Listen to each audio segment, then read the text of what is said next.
Assalamualaikum warahmatullahi wabarakatuh. Perkenalkan, nama saya Ardan Arif Arifai dengan NIM terakhir 216. Izin mengumpulkan tugas kaidah usuliyah. Yang kaidah pertama adalah al-ijtihad la yunqad bi al-ijtihad. Yang artinya ijtihad tidak dapat dihapuskan dengan ijtihad lainnya. Dalil dari Umar bin Khattab radhiyallahu anhu pernah berkata, yang artinya itu adalah yang kami putuskan pada masa lalu dan ini adalah yang kami putuskan pada masa sekarang. Contohnya ketika kita sedang sholat dan menghadap kiblat. Yang kaidah kedua atau selanjutnya, iza ijtama al halalu wal haramu khulibal haram, yang artinya apabila berkumpul yang haram dan yang halal maka dimenangkan yang haram. Dalilnya dari Nabi SAW bersabda, tidaklah berkumpul halal dengan haram kecuali haram itu mengalahkan yang halal. Contohnya pada kasus binatang buruan yang mati terkena anak panah atau buruan lainnya. Yang ketiga atau selanjutnya, al-itsaru bil qurbi ma'run wa fi khairon mahbub, yang artinya mengutamakan orang lain dalam urusan agama atau ibadah itu hukumnya makruh, dan masalah selain agama disenangi.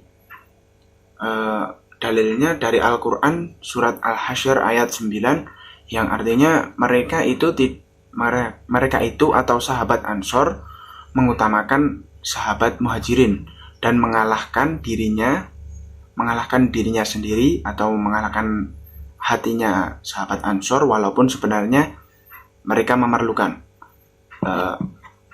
Contohnya ketika kita memberikan saf pertama kepada orang lain itu hukumnya makruh. Kita wajib mengambil saf pertama ketika kita bisa mengambil saf pertama. Selanjutnya, kaidah selanjutnya ada at-tabi'ut tabi'in atau pengikut. Pengikut itu adalah mengikuti. Dalilnya dari hadis Nabi Muhammad SAW, yang artinya sesungguhnya imam tidaklah dijadikan sebagai imam kecuali untuk diikuti. Contohnya, bila kita sedang membeli seekor kambing, kemudian ternyata kambing itu sedang bunting atau hamil, maka anak kambing tersebut juga ikut terbeli atau menjadi hak orang yang membelinya. Yang selanjutnya, tasyarruhul imami ala rongiyati manutu bil maslahati, yang artinya tasyaruf atau tindakan imam terhadap rakyat harus dihubungkan dengan kemaslahatan. Dalilnya dari Al-Quran surat Al-Hujurat ayat 9, yang artinya, dan berlakulah adil, sesungguhnya Allah menyukai orang-orang yang berlaku adil. Contohnya contoh dari kaidah ini yaitu ada perluasan sekolah atau rumah sakit untuk kemaslahatan umatnya atau kemaslahatan masyarakat di sekitar situ. Selanjutnya, al-hadatu tusqa bisyab hari. Artinya hukuman itu gugur karena syubhat. Dalilnya yaitu perlu bukti yaitu perlu bukti bagi orang yang mendekati dan orang yang dituduh bersumpah bagi menafkahkan tuduhan di atas. Contohnya seseorang yang tidak dihukum karena salah mengambil barang. Yang selanjutnya, al-hururu yadkhulu tahtal yadi, yang artinya orang yang merdeka tidak masuk dalam kekuasaan. Dalil menurut Tajuddin As-Subaghi, yaitu sesungguhnya orang yang merdeka adalah masuk dalam kekuasaan.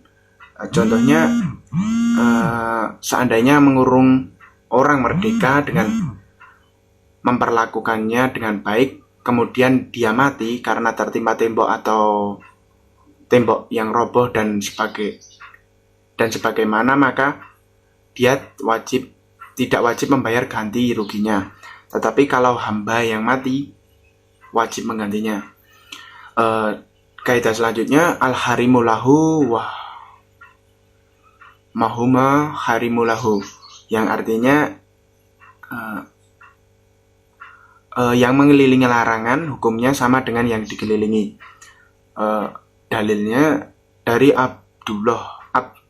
Abu Abdillah Nu'man bin Bashir radhiyallahu anhu berkata, saya mendengar Rasulullah SAW bersabda, sesungguhnya yang halal itu jelas dan yang haram itu jelas.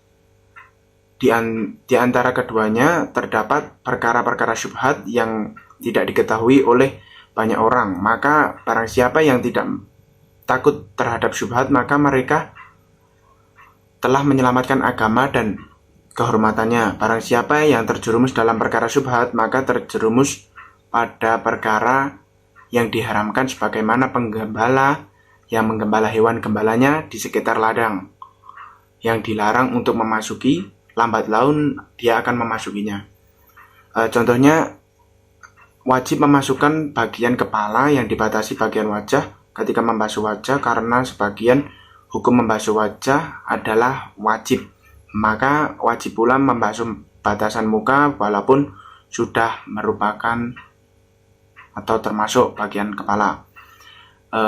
Kaidah selanjutnya, idza jatama amroni min simahidi walam yahtalifa maksudahuma dakhala ahaduma fil akhor haliba, yang artinya apabila berkumpul dua perkara satu jenis dan tidak berbeda maksud dari keduanya, maka menurut biasanya yang satu masuk kepada yang lain. Dalilnya dari Umar bin Khattab radhiyallahu anhu berkata, barang siapa